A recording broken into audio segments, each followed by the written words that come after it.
everybody, Nancy Harner with the Jim Allen Group, HPW, and welcome back to our ongoing Blue Chair series, Gettin Real with Realtors.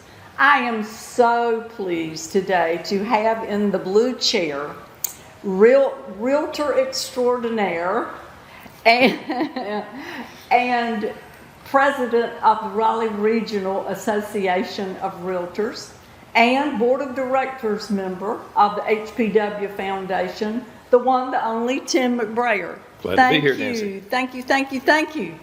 I know, Tim, that you told me up front that your time is very limited today, and I know that. So let's get right into it.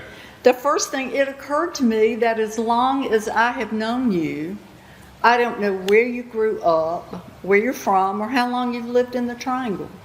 I was born and raised in Rome, Georgia, which is about an hour's drive northwest of Atlanta. Mm-hmm. We like to say it's halfway between Atlanta and Chattanooga. Okay. And have a younger sister, and my whole family, my wife's family, my father's family were all from that area. Okay. And so I have way more cousins than I could ever identify. If you line them up, I wouldn't recognize them. Too many. But I went to the University of Georgia and graduated with a degree in journalism, and then went and received my MBA, and decided to get into television sales. My first job was at WSOC TV in Charlotte, which is owned by Cox Broadcasting. Okay. And I worked with Cox for 12 years, and eventually found myself in Chicago. And that's where I met my wife, and we got married. Eventually we moved to Roanoke, and then in 1992 I moved here to start a business, and my wife and our two kids, they were 1 and almost 3, they moved here after we bought our house in North Raleigh in the summer of '93. So I commuted for over 6 months every week, back and forth, which was not easy on my wife. God bless her. I married a very wonderful and beautiful woman, and a great mom.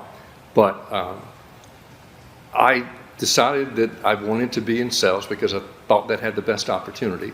Okay. I've always been a salesman. I was selling Christmas card boxes door to door at 8 years old in my neighborhood. But how real estate? Tell me the transition to the real estate. All right, so I was living in Charlotte, working with SOC TV, and in '81 I decided to buy my first home.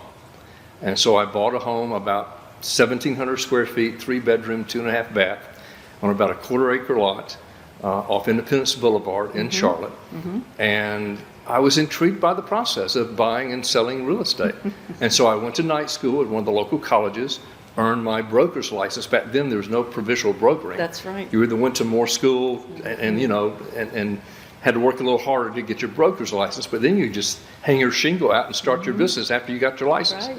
But I never did that. I stayed in television because it ended up being a career that, or advertising it, I should say, mostly television, but also print and radio, for most of my adult life. And so when I moved out of state, no reciprocity between Illinois and North Carolina anyway. But when I got tired of working for corporate America in 2006, I looked at my options and I thought, well, I got my real estate license. Maybe I could go into that. At that point, Don Walston was a friend. Susan Holbrook, my broker in charge for 14 years, was my next door neighbor.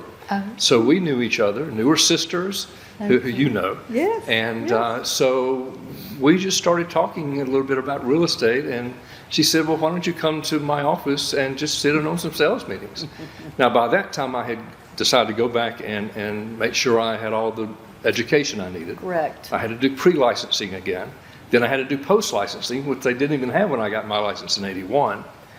But I still have the same license number, 65373. I got my license, I like to say, before Susan got hers, before Jim Allen got his. But I just decided to wait until 2007, basically, to start my career in real estate. That's great. So you just jumped in. I love that. Yeah. Well, is there a person, and this can be in either business, in your advertising or real estate, a person who has greatly influenced you in your career, your career or your life? I think my father is the person that's influenced me the most, because he was a good father, a good husband.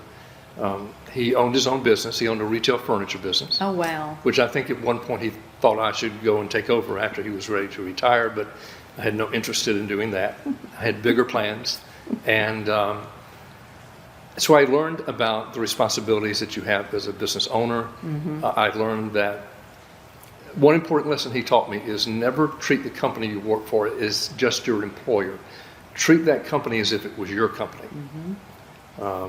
He had people that cleaned up his business, after every day. I mean, a cleaning crew. And one day I saw him picking up a cigarette butt off the floor. And I said, Dad, you have a cleaning crew. They'll do that.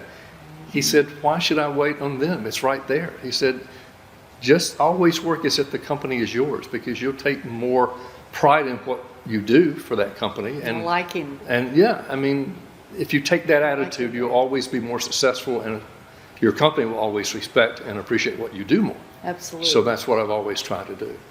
Now, also, you've done, a lot of people don't know, Tim, that you've done so many things, both in real estate. You're a community leader. You've done so much for those in need. In everything you've done throughout your career, what are you most proud of that you've done? I could say on one hand, I'm proud that for 12 years in a row, I've been the #1 turkey ticket seller for the Turkeys for the Triangle. And for those that don't know, Turkeys for the Triangle is something that Don Walson started years ago to feed the hungry people on Thanksgiving. And Tim has always, no one is even close to him. He's the top turkey ticket seller. Yes, Did I get that right? I've Okay. even worn a turkey outfit and made Yes, you fool have. of myself on multiple occasions Yes, to you have. promote that. But that's rewarding to me because I know how important it is to Yeah. Don. And it also, we feed over 20,000 people It's amazing. every year. It's amazing. On a more personal level, I would say it's just the feeling that God puts us on this earth to not only help ourselves, but to help others. And if you're able to help others, if you're fortunate enough to have the time and the financial means to donate money, to donate time, to donate advice, to serve on community boards, to just give of yourself, To the that, like they say, it's better to give than to receive. And I've always felt that was important. That's the way my parents raised me. Good. And it gives me a good feeling inside to know that I'm not only taking care of my family, but I'm helping to take care of those that need help. And you've done that very well, Tim. I've tried to. My final question is one I laughed this morning when I was rereading everything, and I looked at it and I thought, Tim, this might be a little bit alien to you, but what do you do to relax? Is it the beach, the mountains, travel? Traveling is very important to my wife and I. I'm 71. I'll be 72 in January, and she is already retired. She retired at 62. Yeah, and she's now 65, or will be in a few months. And she's going to kill you for saying her age on this Well, I'm video. hoping she won't see this. But she worked for many years. We were very fortunate she didn't have to work while the kids were growing up. But once they went off to college, she went and worked. Now, she still works, but she does volunteer work. That's So I have to give the woman credit. She volunteers for the USO at RDU Airport. She volunteers for an organization called the Flower Shuttle, and they take flower arrangements to hospitals and nursing homes twice a week. She does work with the Make-A-Wish Foundation, so she's very busy herself, even though she's technically retired. But for me, I have a workshop, and woodworking is a hobby of mine. I love gardening. I love photography.